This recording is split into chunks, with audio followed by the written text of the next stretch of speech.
Voilà, bonjour à chacune, bonjour à chacun. On est heureux de se retrouver encore dans la présence de Dieu, un Dieu qui nous aime, un Dieu qui est là, un Dieu qui est fidèle au rendez-vous, et un Dieu qui va certainement, qui a déjà commencé à agir ce matin et qui va certainement continuer à agir parce que c'est sa volonté. Un Dieu qui conduit son peuple comme il a conduit le peuple d'Israël au désert. Parfois on est dans le désert, mais on doit réaliser que la colonne de nuée, la colonne de feu est toujours là pour nous conduire. On n'est pas abandonné. Alors, avant d'apporter ce message, simplement quelques annonces. Je le disais en introduction, vous savez que Vincent, aujourd'hui, fait le culte au Luc, l'église qu'il a ouverte il y a quelques années sur le continent, au Luc. Et cet après-midi, il va prêcher à l'église de Cogolin. C'est une église qui a été enfantée par l'église du Luc. François et Zamba sont à Corté pour le culte de Corté. Et nous sommes ici, évidemment, réunis pour louer, pour bénir le Seigneur et pour nous réjouir autour de sa parole. Alors, les annonces, c'est que, bon, mardi soir, nous avons notre réunion dite d'évangélisation, encore dans son lieu. Mercredi, à 15h, la réunion à Corté. À 18h30, la réunion des étudiants à Corté. Priez pour ce groupe d'étudiants parce que c'est un petit groupe. Parfois, ça grandit un peu, puis parfois, ça se rétrécit. C'est normal, hein. Parfois, il y a des examens, parfois ça vient, hein, les étudiants. Il y en a qui arrêtent les études, il y en a qui réussissent, et ça arrive, hein, chez les étudiants. Il y en a qui réussissent et qui partent ailleurs, qui partent pour continuer. Il y en a qui échouent, eux, ça va encore plus vite, ça arrive aussi, hein. Mais pas pour les étudiants de l'Église. Ils échouent jamais, sauf quand ils échouent. Et donc, priez pour ces réunions à Corté, hein. L'Église de Corté a besoin de grandir. Pour Portici aussi, on est un petit groupe, ça tourne autour d'une vingtaine de personnes, mais il ne faut pas que ça devienne une réunion supplémentaire pour les chrétiens d'Ajaccio. C'est très bien que les frères et sœurs s'y joignent. Ça encourage l'église d'Ajaccio, mais il faut qu'on prie pour qu'il y ait des âmes nouvelles qui viennent, qu'il y ait des âmes qui soient sauvées dans cette église de Portici. Et puis pour Propriano, la dernière œuvre qui a été ouverte tous les vendredis soirs à 18h, pour que là-bas aussi, il se passe des choses, que ces réunions soient bénies, que là-bas aussi, il y ait des âmes qui soient sauvées. Voilà pour les annonces.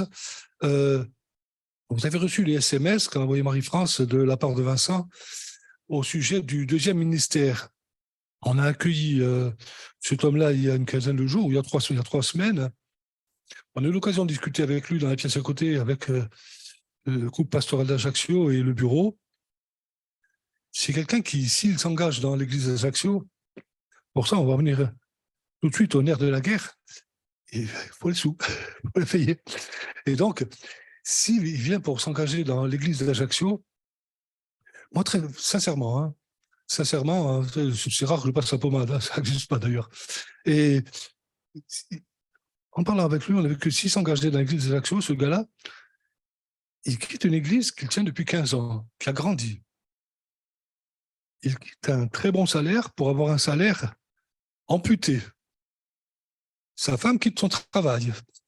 Ils sont obligés de vendre leur maison et essayer de trouver quelque chose ici. Il laisse tout, le gars. Il laisse tout pour venir. Attention, je ne suis pas en train de faire la pub pour dire qu'il faut donner. Hein. Chacun fait selon ce qu'il a résolu, selon son cœur, comme c'est écrit dans la Bible. Mais j'annonce simplement, moi, l'impression que j'ai eue avec ce gars-là, parce que moi, j'ai l'occasion de discuter, peut-être vous non. Donc, je vous fais simplement part de mon ressenti. Ensuite, le deal, c'est que Vincent s'occupe des 3 églises qui ont été ouvertes pour l'évangélisation. Lui, son ministère, c'est plutôt l'évangélisation. Et le gars qui doit venir, son ministère, c'est plutôt l'enseignement. Donc, il faut savoir qu'il enseigne l'hébreu. Il faut savoir qu'il est. On a entendu le message qu'il a porté ici. Bon, je ne sais pas, moi, si on veut l'enseignement, là, il y en a. Hein. Après, il faut savoir si on est. C'est vraiment trop recherche, mais ça, chacun le fait selon son cœur. Moi, personnellement, je trouve que c'est très bien. Mais ce n'est que personnel. Je ne veux vraiment influencer personne. C'est tout à fait personnel. Et donc, vous avez reçu le message de Vincent qui propose, pourquoi il a envoyé ce message, Vincent? Pourquoi il propose aux frères et sœurs de s'engager financièrement? Parce que c'était l'idée de départ. L'idée de départ, c'était que, quand on a discuté avec le bureau de l'Église, c'était que on demande à chaque frère et sœur combien il pouvait mettre pour voir un peu si on arrivait à avoir le montant, pour voir, bon, vous l'avez vu, c'est 4 200 €. À partir de là, il y a eu 2 pistes qui se sont manifestées, je veux dire, pour faire des dons à l'Église. Faire une piste, personnellement, je ne la connais pas, et l'autre piste, c'était le frère Miguel, argentin, qui est venu, qui a parlé à l'Église ici et tout, et qui a dit que moi, je suis en relation avec des œuvres aux États-Unis. Ces œuvres s'engagent à aider les églises comme l'église d'Ajaccio pour les implantations d'églises. Et on a fait ensuite une réunion sur Zoom avec lui quand il est parti aux États-Unis. Et on lui a dit, mais il faut l'engagement, si possible début mars, parce qu'il va y avoir le congrès vers la fin mars. Et ça se décide au congrès, normalement. Il a dit, pas de problème, vous avez la réponse avant le congrès. Sauf qu'on n'a pas de réponse. Et aujourd'hui, il dit que pour nous donner une réponse, positive ou négative, il lui faudra certainement plusieurs semaines. Il est toujours en train de tourner aux États-Unis pour voir ce qu'il peut récolter sur les 45 000 euros. Bon. Ensuite, Jackie a fait les comptes de l'Église dernièrement. Et je ne me souviens plus combien il y a exactement, hein, mais c'était une somme qui semblait assez conséquente, peut-être pour pouvoir commencer à pourvoir au ministère. Sauf qu'il faut réaliser quand même que sur cette somme conséquente, il va falloir qu'on renouvelle la voiture du pasteur et il va falloir qu'on achète une voiture pour le deuxième pasteur. Autrement dit, la somme conséquente, elle va être réduite à peau de chagrin. Parce qu'il faut quand même deux voitures ici à deux ministères. On ne va pas les faire marcher à pied. Voilà. Donc, il y a un courrier qui a été édité, qui a été envoyé à tout le monde. Et pour ceux qui n'ont pas pu l'imprimer, on a mis quelques exemplaires sur le bureau de la bibliothèque, au fond. Donc, si vous l'avez à cœur, mais vraiment, chacun est libre. Hein. Si vous avez à cœur déjà qu'il y a un deuxième ministère, si vous en ressentez le besoin, si vous avez à cœur et les possibilités de donner quelque chose, vous remplissez l'imprimé qui est sur le bureau, ou vous l'imprimez chez vous, hein, vous l'avez reçu par Internet si vous avez la possibilité de l'imprimer. Vous remplissez cet imprimé, vous vous engagez pour 1 an renouvelable. Parce qu'il est vrai, je suis intervenu à l'Assemblée générale parce qu'on parlait de foi et de pas foi. Moi, je disais que personnellement, qu'on fasse venir ce deuxième ministère, ce n'était pas une question de foi pour moi. Parce que si on ne pouvait plus le payer demain, ce n'est pas moi qui allais être embêté, c'est lui. Donc, je disais, moi, la foi, pour moi, c'est qu'on s'engage, même si on n'a pas l'argent, moi, je veux bien. Et j'ai dit, mais ce n'est pas le bureau de l'Église qui décide, c'est l'Église elle-même qui décide dans ce cas-là. Parce que on ne va pas, au bout de 6 mois, dire à ce gars qui a tout laissé, oh, on ne peut plus le payer, désolé, c'est gentil à toi d'être venu, au revoir. Ça ne se fait pas, ce n'est pas correct, et puis ce n'est pas spirituel. Donc, il faut quand même qu'il y ait un minimum d'assurance pour que ce gars qui quitte tout, qui perd beaucoup, et qui a une connaissance biblique qui me semble quand même assez fantastique pour répondre à tous les besoins. Mais encore une fois, hein, croyez-moi bien, c'est pas la publicité pour dire le gars il est extraordinaire, il faut y aller. Hein. Ce n'est pas mon problème. Moi, je sais ce que je dois faire. C'est à chacun d'entre nous de le savoir. Voilà, tout ça pour dire qu'il y a l'imprimé au fond, si vous voulez, si vous avez à cœur, comme on dit, remplir cet imprimé, vous le donnez à un membre du bureau ou à Marie-France pour qu'on fasse les comptes, savoir si on peut le faire venir. Voilà, on va passer tout de suite au message à proprement parler. Alors, ce que je voudrais apporter ce matin, c'est quelque chose d'un petit peu particulier, dans la mesure où ce n'est pas le genre de message qu'on apporte à un culte. Il faudrait qu'on parle du baptême aujourd'hui. En général, quand on parle du baptême, c'est quand il y a des baptêmes. Mais parce que le baptême, on va le voir très rapidement dans l'introduction, il y a peut-être qui commencent à penser à se faire baptiser ici. En tout cas, il y en a beaucoup qui sont déjà baptisés. C'est mon cas. Mais même si on est déjà baptisé, c'est un message qui s'adresse à ceux qui commencent à penser à s'engager dans les eaux du baptême, mais qui s'adresse aussi à chacun d'entre nous qui avons été baptisés, et moi le premier d'ailleurs. Donc, on commence tout de suite avec ça. On fait une première lecture dans l'évangile de Matthieu, au chapitre 28, au verset 19. Jésus, on ne connaît pas encore ce verset qui va dire « Allez, faites de toutes les nations de disciples, les baptisant au nom du Père, du Fils et du Saint-Esprit. » Les baptisant au nom du Père, du Fils et du Saint-Esprit. Je le disais, la plupart d'entre nous, on l'a fait. On a cru que Jésus était mort sur la croix pour nous, on a cru qu'il avait pardonné nos péchés, on l'a chanté ce matin, on l'a entendu, il est mort pour nous, nos péchés sont pardonnés, on n'a pas à revenir là-dessus. Ce qui ne veut pas dire qu'après on fait n'importe quoi. Nos péchés sont pardonnés, on n'a pas à revenir là-dessus.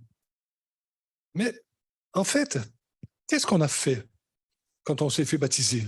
Là, ce qu'on a fait, on le voit dans la première épître de Pierre, au chapitre 3, au verset 21. L'apôtre... Voilà, cette eau était une figure du baptême qui n'est pas la purification des souillures du corps. Et ce qui m'intéresse, après on va revenir là-dessus, mais ce qui m'intéresse maintenant, c'est l'engagement d'une bonne conscience envers Dieu. On a pris l'engagement d'une bonne conscience avec Dieu. Et Seigneur, je crois que tu es mort pour moi et je suis fou de joie parce que maintenant je suis sauvé. Et même dans les difficultés de la vie, vous savez, le casque du salut d'Éphésiens, c'est quelque chose d'extraordinaire. Je suis sauvé. Tout ça, ça va cesser un jour parce que je vais aller dans le ciel avec mon Dieu. Je suis sauvé. Il faut quand même qu'on le réalise. Je suis sauvé. Mais c'était un engagement d'une bonne conscience envers Dieu. Quand je suis passé dans le baptême, j'ai fait un pacte avec Dieu. Je me suis engagé avec lui. Si je m'engage maintenant, tu es mort pour moi, mais maintenant je m'engage à changer de vie. Avec ton secours pour le Saint-Esprit, parce que moi je suis faible, bien sûr que je vais chuter. Et Dieu nous pardonne parce qu'on lui demande pardon, parce qu'on est profondément attristé d'avoir encore chuté une fois de plus. Bien sûr qu'il est là pour nous relever. Mais on a quand même pris cet engagement. Et la Bible parle de efforcez-vous, efforcez-vous, efforcez-vous, joignez vos efforts à, joignez vos efforts à. On a des efforts à faire. Tout ne vient pas de Dieu. Il y a notre responsabilité qui est engagée parce que c'est un engagement. Cet engagement, c'est un changement de vie. C'est que la Bible parle de nouvelles créatures. Dans les Corinthiens, nouvelles créatures. Donc il y a un changement avec avant. Je ne peux pas être baptisé, vivre en nouveauté de vie, comme on dit, puis marcher exactement comme avant. Ça, c'est absolument impossible. Impossible. Et pourquoi est-ce qu'on s'est fait baptiser? Pourquoi on a pris cet engagement? On le voit très rapidement à travers un verset du livre des Actes, chapitre 19 et verset 8. Il est parlé de l'apôtre Paul. Actes, chapitre 19 et verset 8. Ensuite, Paul entra. Ah non, il y a une erreur. Bon, c'est pas grave. Il est parlé de l'apôtre Paul qui a été rendu aveugle sur le chemin de Damas. Et puis un peu plus loin, il dit qu'à un moment donné, il est tombé de ses yeux comme des écailles. Il est tombé de ses yeux comme des écailles. Et c'est exactement ce qui nous est arrivé. Il est tombé de nos yeux comme des écailles. On ne voyait pas la gloire de Dieu. On ne connaissait pas Christ. On était étrangers aux promesses de Dieu. On avait des écailles. La Bible dit que c'est en Christ que le voile se lève. On a accepté Christ, les écailles sont tombées. D'ailleurs, il est écrit un peu plus loin dans le même verset, il tomba de ses yeux comme des écailles, il recouvra la vue. Et c'est ce qui nous est arrivé. Franchement, on marchait comme des aveugles. Parfois, on se croyait très malin. Parfois, on se croyait très malin parce qu'on avait un comportement bien garni, parce qu'on était reconnu socialement, parce que ceci, parce que cela. Mais franchement, quand on a découvert la beauté de Christ, quand on a découvert la grâce et son amour et son salut, il est tombé de nos yeux comme des écailles, on a recouvré la vue. On a recouvré la vue parce qu'on était aveugle. On était aveugle. Et à partir de là, tout change. Dans l'évangile de Matthieu, chapitre 3, verset 16, on est passé par du baptême. Dès que Jésus a été baptisé, ce qu'on a fait, il sortit de l'eau, ce qu'on a fait aussi d'ailleurs, et voici, les yeux s'ouvrirent, les cieux s'ouvrirent, les cieux s'ouvrirent. Quand on est baptisé, c'est pas parce qu'on a été mouillé, c'est parce qu'on a pris l'engagement de bonne conscience avec Dieu, parce qu'on veut marcher avec lui, parce qu'on fait alliance, un pacte avec lui, à marcher. Seigneur, tu as donné ta vie, mais moi aussi je donne la mienne pour toi. C'est la même chose. Tu es mort, mais moi aussi je meurs. Tu es ressuscité, mais moi aussi je ressuscite. Je suis une nouvelle créature. Et les cieux s'ouvrent. Les cieux s'ouvrent pour le salut. On va voir dans la Bible qu'il y a pas mal de choses qui s'ouvrent. Hein, vous allez voir. Les cieux s'ouvrent pour le salut. Les cieux s'ouvrent pour l'exaucement des prières. Les cieux s'ouvrent pour notre communion avec Dieu, parce qu'il n'y a que ça de bien. Il n'y a que ça de bien quand on est en relation, en communion avec Dieu, quand on sent sa présence à nous. Franchement, on existe, on vit réellement, ce n'est pas juste une petite existence. On a une véritable vie, la vie qui vient d'en haut. Et l'Esprit de Dieu descend, qui est descendu comme une colombe. L'Esprit de Dieu est descendu sur nous. Et l'Esprit de Dieu nous a enseigné, l'Esprit de Dieu nous a consolés, l'Esprit de Dieu nous a conduits, on a été baptisés du Saint-Esprit. On vit une dimension particulière, une dimension nouvelle qu'on ne connaissait pas avant. L'Esprit de Dieu qui nous conduit dans toute la vérité. Le baptême. Qu'est-ce que c'est pas le baptême? Qu'est-ce que c'est pas? Ou plus exactement, qu'est-ce que c'est et qu'est-ce que ça ne doit pas être, le baptême? Baptême, d'abord, ça vient d'un mot en grec, d'un verbe baptizen, et d'un mot baptizo. Baptizo, c'est plonger, immerger. On le sait, on l'a entendu dire à plusieurs occasions lors de baptême, immerger, c'est-à-dire pas quelque chose de superficiel, quelque chose de total. Et c'est pas pour le plaisir d'être complètement rincé. C'est parce qu'on le sait, il y a une identification entre la mort de Jésus et la sortie des eaux, la sortie du tombeau, la résurrection. Baptiso, c'est plonger, immerger. C'est pas quelque chose de superficiel, c'est quelque chose de total. C'est pas un rite, le baptême. C'est un engagement. On l'a vu. C'est pas un rite. Mais aujourd'hui, où est-ce que j'en suis de mon engagement? Là, je parle aux chrétiens baptisés. Où est-ce que j'en suis de mon engagement? Qu'est-ce que est devenu mon baptême? Est-ce que je continue à avoir ce feu de Dieu dans mon cœur, comme quand je me suis fait baptiser, ou est-ce que petit à petit, je me suis laissé éteindre? Petit à petit, il y a eu des problèmes, des difficultés, des découragements, toutes sortes de choses qui ont fait que petit à petit, j'ai pratiquement, même je viens de l'église, mais pratiquement lâché la main de Dieu. Parce que ce mot, baptizo, immergé totalement, il vient d'une racine grecque, c'est bateau. Bateau, c'est quelque chose qui ressemble à baptizo, mais ce n'est pas la même chose. Et on peut avoir une vie de baptisé qui ressemble à la vie de baptisé, mais qui n'est pas la même chose. Pourquoi?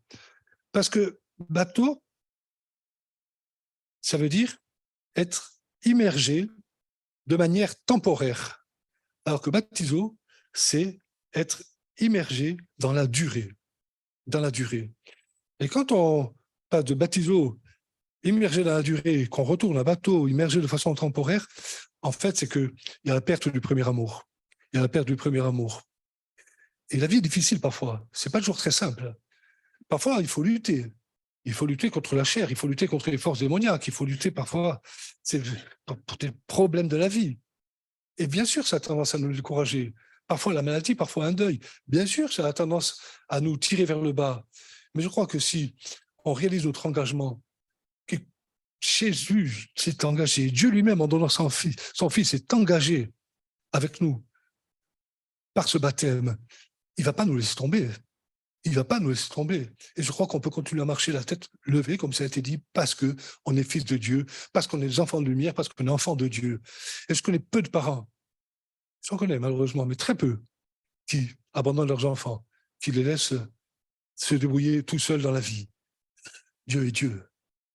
Et non seulement, comme les parents de chair, il n'abandonne pas ses enfants, mais en plus, il a toute puissance pour les relever. Nous, parfois, avec nos enfants, on fait ce qu'on peut. Mais lui, il a toute puissance pour nous relever, ce qui fait toute la différence. Alors, je voudrais qu'on prenne assez rapidement quelques images. Vous savez ce qu'on appelle des types du baptême dans l'Ancien Testament. Et vous allez voir que toute écriture est inspirée de Dieu.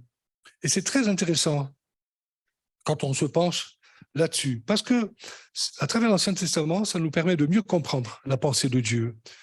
Regardez ce qu'il est dit dans le premier épître de Pierre, chapitre 3, versets 20 et 21. On a vu une partie tout à l'heure. Qui autrefois avait été incrédule lorsque la patience de Dieu se prolongeait au jour de Noé, pendant la construction de l'arche dans laquelle un petit nombre de personnes, c'est-à-dire 8, furent sauvées à travers l'eau. Cette eau était une figure du baptême. Voilà, on revient sur le verset 20. Ça nous parle de Noé, ça nous parle du déluge. On a tous entendu parler de ça, ça nous parle du déluge. Mais le déluge, finalement, c'est quoi le déluge? C'est très simple. Le déluge, finalement, c'est ce qui a fait la différence entre ceux qui ont accepté la main tendue par Dieu et ceux qui l'ont refusé, par incrédulité ou autre. C'est Dieu qui dit, voilà, Noé, tu vas construire une arche et tu vas dire, le déluge va venir, tout le monde va mourir. Et ceux qui acceptent de rentrer dans l'arche, évidemment, ils vont flotter, hein. Ils vont être sauvés, et les autres vont mourir. Donc, la main tendue de Dieu, il était déjà avec cette arche. Non, aujourd'hui, l'arche, c'est Christ, c'est le salut en Christ à la croix. Et c'est exactement la même chose. Aujourd'hui encore, il y a ceux qui acceptent la main tendue par Dieu à la croix. Tu es perdu. Si tu n'as pas fait la paix avec Dieu, si tu n'as pas passé par les eaux du baptême, c'est bien. Mais avant les eaux du baptême, qu'il y a de mieux, c'est l'engagement. À dire, je comprends que tu es mort pour moi sur la croix, mais maintenant, je marche avec toi. Et même si tu es passé par les eaux du baptême, cet engagement, tu dis, ouais, bon, moi, je fais un peu à ma manière. Il faut quand même faire très attention parce que le déluge, il y a beaucoup de gens qui n'ont pas cru. voilà, qui autrefois avaient été incrédules. Ils étaient incrédules.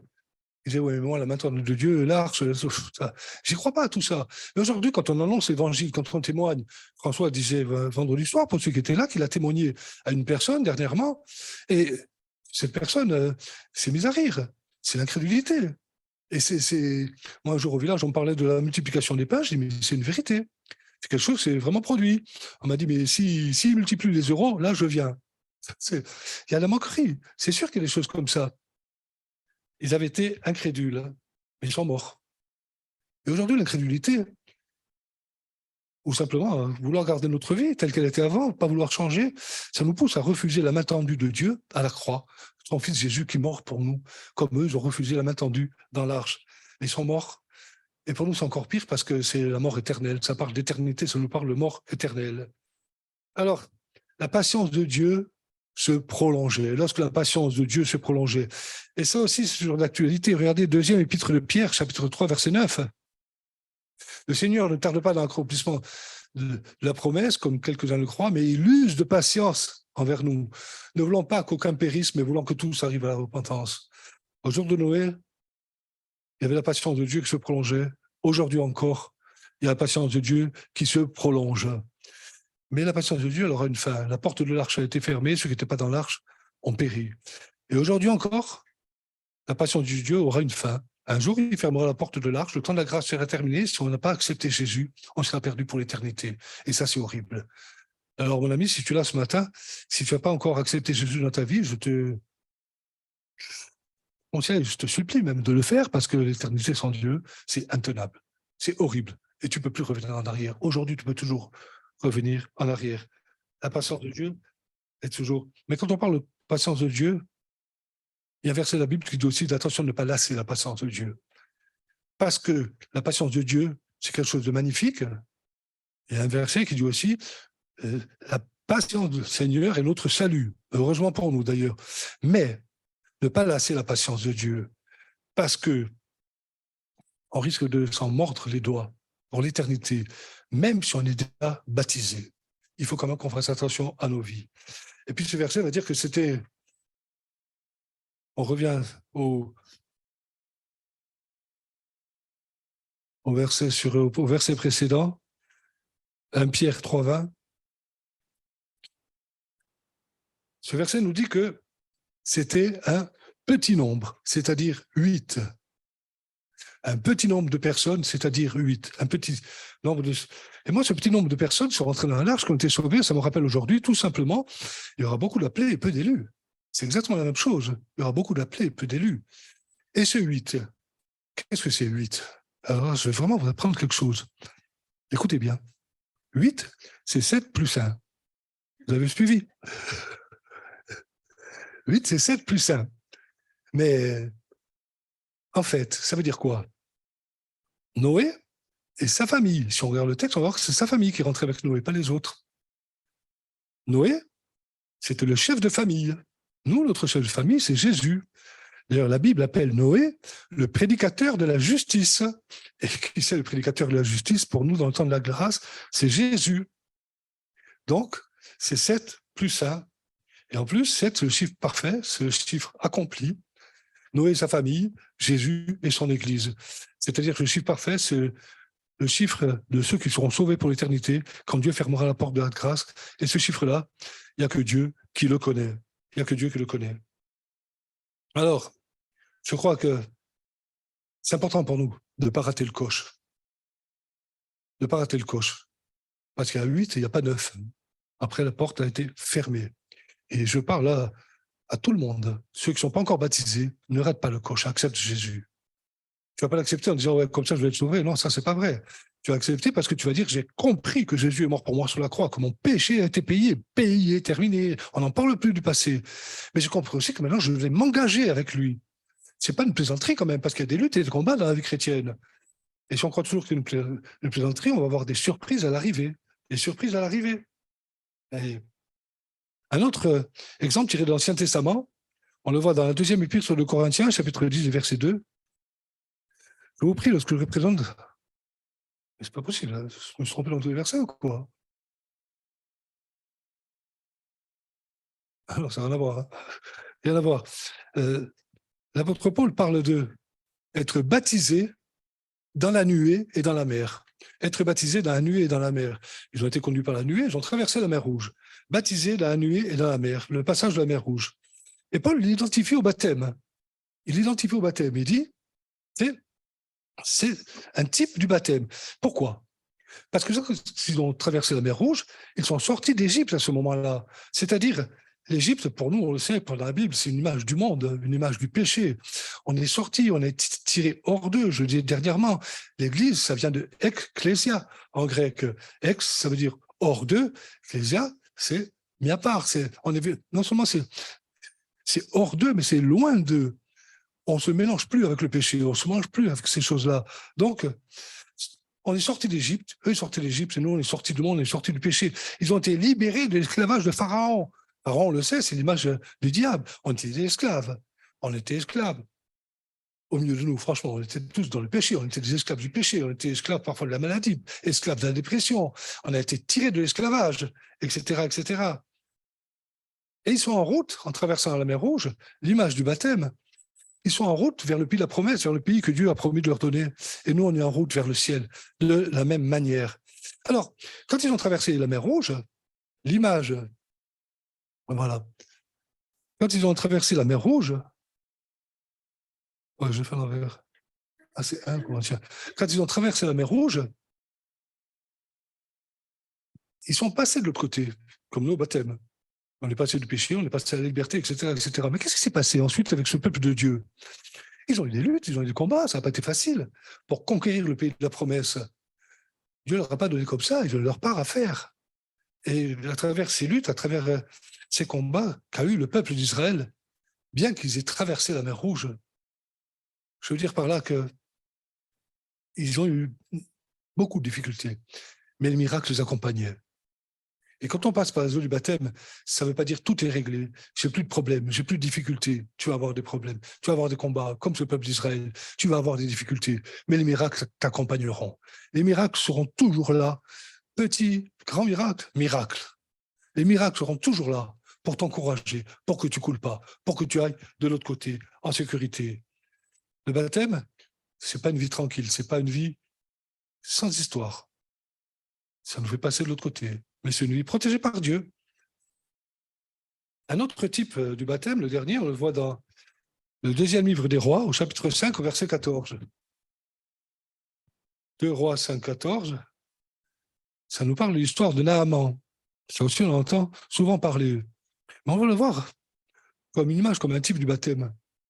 Naaman descendit alors et se plongea 7 fois dans le Jourdain, selon la parole de Dieu, et sa chair redevint comme la chair d'un jeune enfant, et il fut pur. Alors, il y a vraiment beaucoup d'instructions par rapport au baptême dans cette histoire. Pourquoi? Parce que, qui c'était Naaman? Naaman, c'était un général syrien. Syrien, c'était pas hébreu. Syrien, c'était pas quelqu'un qui faisait partie du peuple de Dieu. C'était un étranger au peuple de Dieu. Non seulement étranger au peuple de Dieu, mais étranger aux promesses de Dieu. Et puis, c'est quelqu'un qui avait la gloire, mais il était étranger au peuple de Dieu, comme nous avant le baptême. On est rentré dans la famille de Dieu en s'engageant avec Dieu. Et puis, il était aussi lépreux. C'est pour ça qu'il a cherché le conseil de Dieu pour guérir de sa lèpre. Et Dieu lui a dit, tu vas te plonger 7 fois dans le Jourdain et tu vas redevenir pur. Il était lépreux, cet homme-là. Il était général, mais lépreux. Et la lèpre, on le sait bien, c'est l'image du péché. C'est encore une image pour nous. Avant de se plonger, cet homme-là était lépreux. Et nous, avant de plonger dans les eaux du baptême, on avait ce péché, on avait la lèpre. Et vous savez, la lèpre, c'est une maladie qui vous ronge tout doucement, mais inexorablement, ça vous conduit à la mort. Et de la même manière, le péché nous ronge tout doucement, mais inexorablement, ça nous conduit à la mort, et ça nous conduit à la mort éternelle. Ça nous conduit à la mort éternelle. Et puis, non seulement le péché nous conduit à la mort éternelle, mais je voudrais dire que parfois, on vit. Le péché ne nous tue pas, on ne va pas dans la tombe, je veux dire. Mais c'est quoi ça? C'est une vie de mort-vivant. On est mort quand même. On marche dans la dépression, on marche dans les difficultés sans solution pour s'en sortir, on marche dans la tristesse, on marche dans les interrogations, même les pensées existentielles. Est-ce qu'il y a un ciel? Est-ce qu'il y a un Dieu? Où je vais après la mort? Qu'est-ce que c'est ces histoires? Et s'il y avait un Dieu, je serais comme ça et on n'en sort pas, ça tourne en boucle. On est vivant, mais c'est une vie de mort-vivant. Mais lui, il a entendu dire qu'il y avait un Dieu en Israël, que ce Dieu faisait des miracles. Et la solution de Dieu pour lui, se plonger 7 fois dans le Jourdain. Se plonger, c'est-à-dire s'immerger, c'est-à-dire le baptême pour nous. Et à partir de là, il est dit, sa chair redevint comme la chair d'un jeune enfant. Vous savez, un jeune enfant, la chair est pure, il n'y a pas de lèpre. Elle est pure. Et on est redevenu pur aux yeux de Dieu parce qu'on s'est engagé avec lui. D'ailleurs, et il fut pur. On est purifié de notre péché parce qu'on s'est engagé avec lui et surtout parce que Dieu s'est engagé avec lui. On le voit dans l'évangile de Matthieu, chapitre 16, verset 16. Matthieu 16, 16.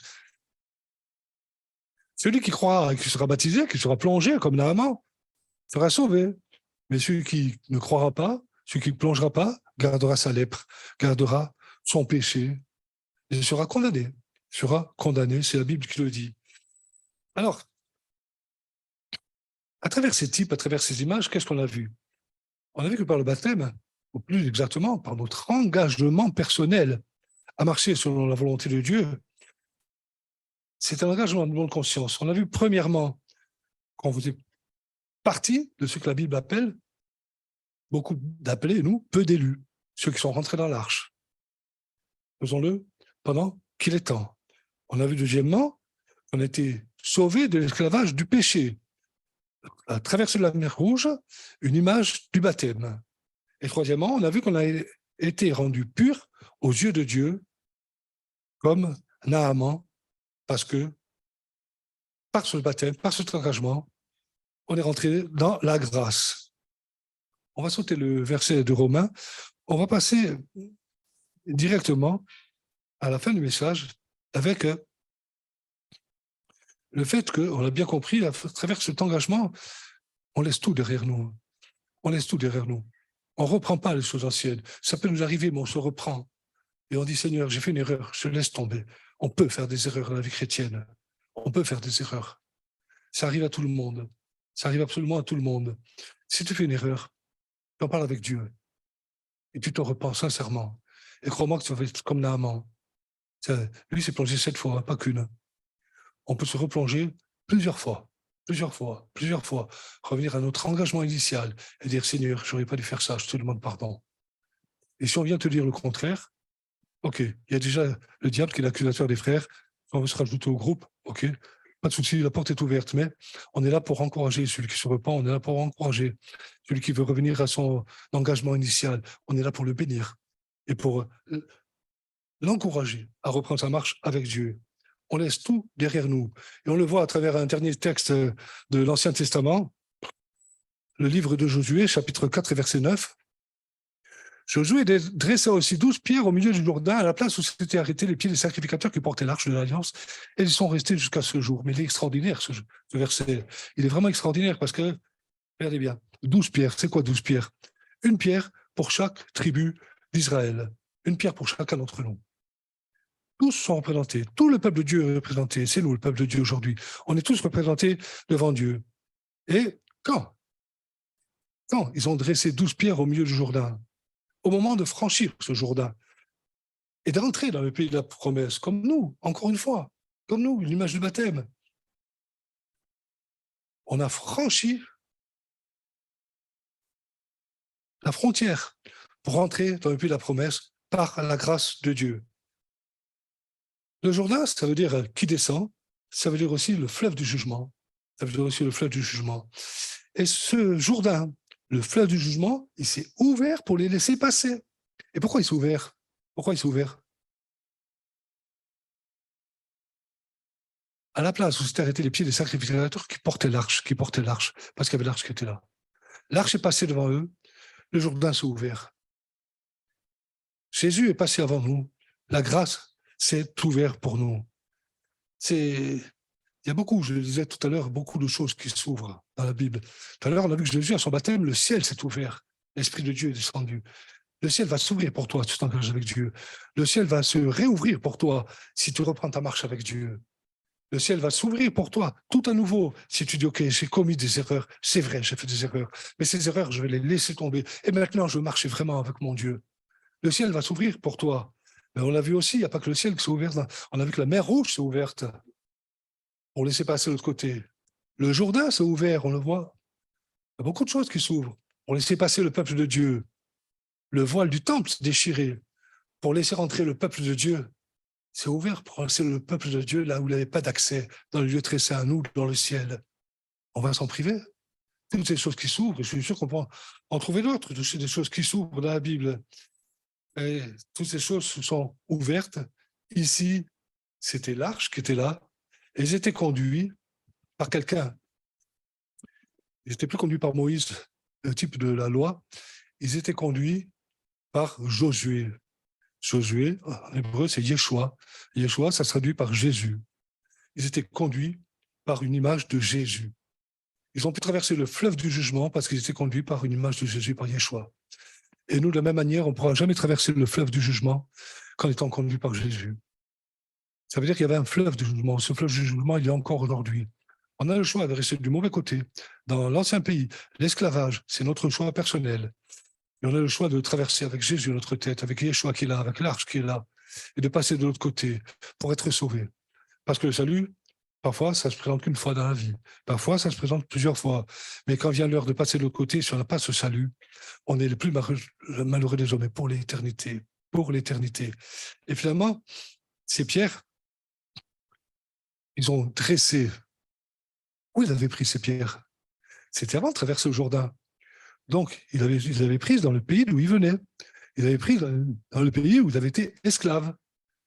Et ça représentait leur ancienne vie, vous comprenez? Et les laisser là, au milieu du fleuve du jugement. On les abandonne derrière nous. Nos anciennes vies, c'est symbolisé par ces 12 pierres. On les laisse derrière nous. Maintenant, on rentre dans le pays de la promesse. C'est terminé. Ça reste là. Ça reste là. Exactement ce qu'on a fait au baptême. Et puis, la fin du verset, tout est extraordinaire dans la Bible. Et ils y sont restés jusqu'à ce jour. Ils ont laissé leur ancienne vie, des pierres qu'ils avaient ramassées dans le pays où ils étaient esclaves, pour nous, le pays où on était pêcheurs, et elles sont restées là jusqu'à ce jour. Ils ne sont pas retournés les chercher. Et nous, pareil, on ne va pas retourner chercher notre péché. Ça reste. On l'a laissé au fleuve du jugement. C'est jugé par Dieu, ces choses-là. Notre péché a été jugé par Dieu à la croix. On est sauvé. On n'a pas à revenir chercher ces choses-là. Et plaise à Dieu, si on y est retourné, qu'on se repente.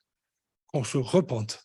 J'avais une pensée tout à l'heure, je ne vais pas donner parce que je n'étais pas sûr que ce soit un don spirituel, sur le besoin de repentance. Besoin de repentance pour ceux aujourd'hui dans ce lieu qui ne sont pas encore passés par les eaux du baptême, besoin de repentance. Ne crois pas que ça va aller, ça ne va pas aller.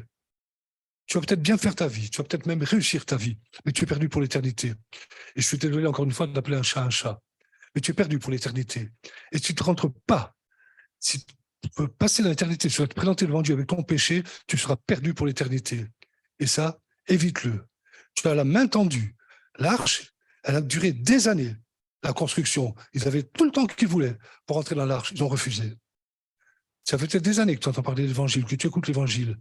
Arrête. Rentre dans l'arche, rentre dans la grâce avec ce Seigneur qui t'aime, il a donné sa vie pour toi sur la croix, pour que tu sois sauvé. Alors donne-lui ta vie, parce que l'éternité sans Dieu, franchement, il vaudrait m'être détruit que de passer l'éternité sans Dieu.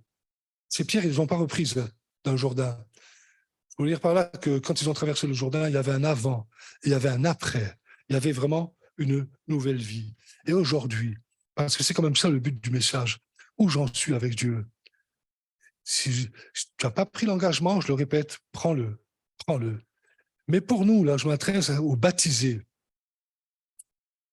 Pour nous aujourd'hui, tous ceux qui ont pris cet engagement avec Dieu un jour, où j'en suis. On va faire un retour à la première épître de Pierre, au chapitre 3, on termine avec ça, au chapitre 3, au verset 21. Cette eau était une figure du baptême, qui n'est pas la purification des souillures du corps, mais l'engagement d'une bonne conscience envers Dieu, et qui maintenant vous sauve. On a été sauvés par cet engagement, par ce pacte qu'on a fait avec Dieu. Vous sauve vous aussi par la résurrection de Jésus-Christ. L'engagement d'une bonne conscience avec Dieu. Je pense que quand on est passé par les eaux du baptême, on n'était pas des menteurs, on s'est engagé volontiers on l'a fait de tout notre cœur. On a dit, Seigneur, je m'engage vraiment pour toi, mon Dieu. Mais regardez ce que dit l'apôtre Paul à son enfant, Timothée, dans la première épître à Timothée, au chapitre 1er, au verset 19. On parle de garder la foi et une bonne conscience. On ne parle que de ça. L'engagement du baptême, une bonne conscience, mais il va dire aussi cette conscience, quelques-uns l'ont perdue, ils ont fait naufrage par rapport à la foi. Ils ont fait naufrage. Tu es peut-être passé par le du baptême, tu es peut-être engagé, tu es peut-être très sincère, tu brûlais peut-être pour Dieu, tu as couru pour Dieu. Et finalement, au fil des années, les choses se sont effritées, se sont égrenées, c'est parti à droite, à gauche, tu as perdu. Ça a fait naufrage. Quand on fait naufrage, on coule, hein, et on se noie. Ça fait naufrage. Mais avec le Seigneur Jésus, avec le Christ ressuscité, qui est présent au milieu de nous ce matin, il y a toujours moyen de refaire surface, comme Jonas. Jonas, il a fallu qu'il aille dans le ventre d'un poisson. Mais il a été rejeté sur la terre ferme. Il n'a pas été rejeté au milieu des flots pour se noyer. Une fois qu'il était plus dans le ventre du poisson, quand Dieu te sauve, il te sauve. Ce matin, tu peux faire comme Jonas, tu peux revenir à toute la grâce de Dieu. Mais il faut le faire. Il faut le faire. Et c'est pas, mais c'est à cause que je vis, c'est à cause de ce qu'on m'a fait, c'est une relation personnelle avec Dieu. C'est une relation personnelle avec Dieu. Après, on peut passer par des tas de chemins difficiles, ça c'est clair. Mais si on entretient ce feu, cette relation personnelle avec Dieu, on va sortir de tous les trous qui ont été creusés devant nous. Parce que Dieu est là, Dieu est là. Alors, un message sur le baptême qui est destiné à nous faire prendre conscience de la grâce qui nous a été faite. Beaucoup de choses se sont ouvertes devant le peuple de Dieu. Même nos cœurs se sont ouverts pour que la grâce y pénètre. Mais ce matin, la proposition, elle nous a encore faite. Accepte Jésus dans ta vie. Et puis, elle nous a encore faite. Réaccepte Jésus dans ta vie. Si tu es en train de t'éteindre spirituellement, si tu es en train de mourir spirituellement, on a été lavé, purifié, conduit, secouru, et on l'est encore, malgré tous nos défauts, malgré tous nos défauts. Mais il y a aussi la responsabilité qui est la nôtre, de marcher toujours selon cet engagement. Souvenez-vous de Simon le magicien. Simon le magicien, il dit qu'il a cru et s'est fait baptiser.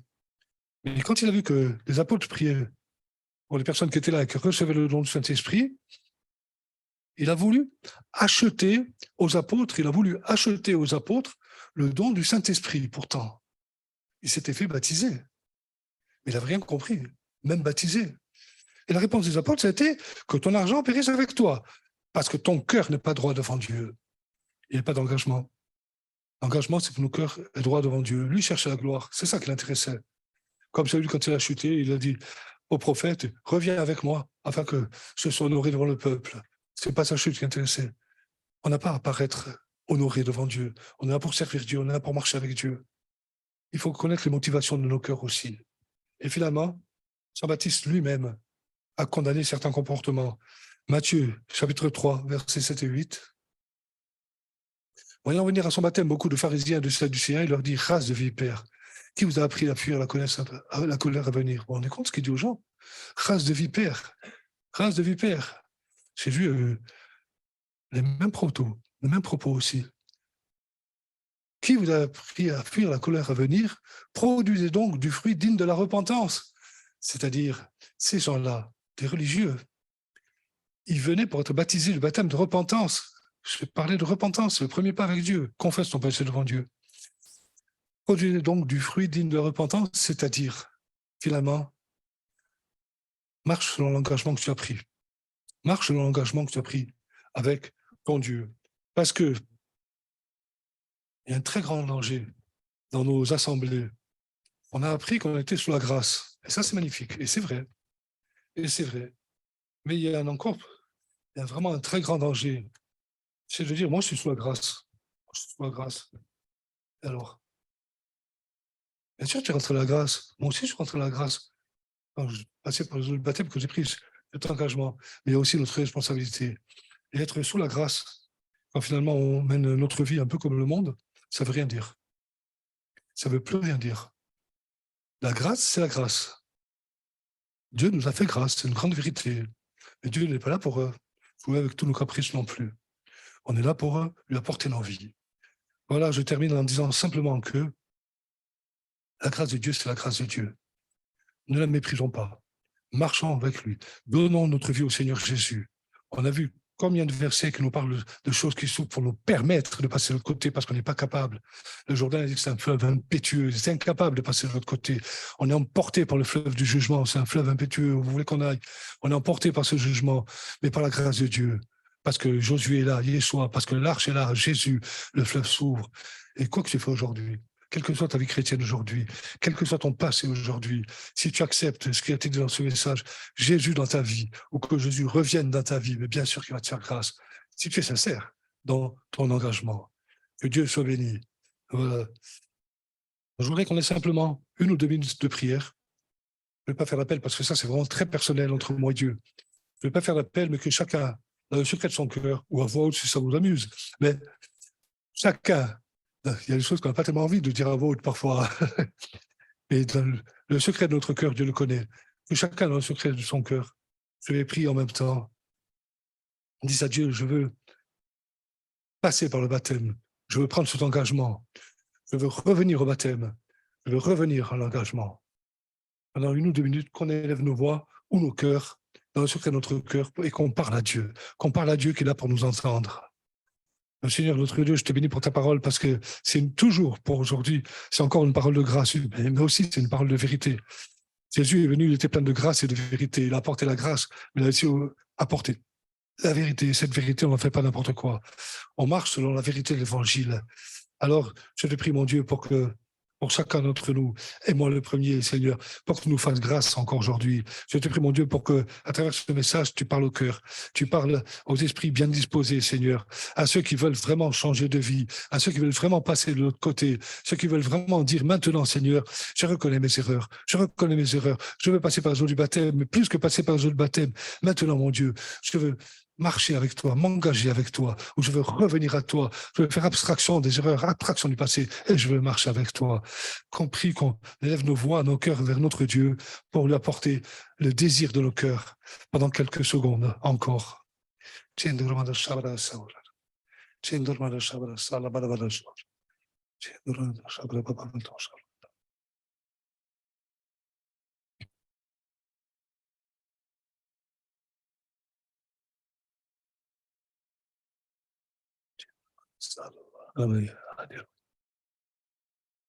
Alléluia.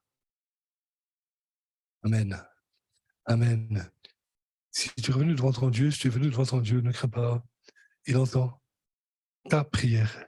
Voilà, je reviens sur l'annonce que j'avais faite, le congrès est terminé. Il n'y a pas d'engagement formel à faire revenir ce deuxième ministère.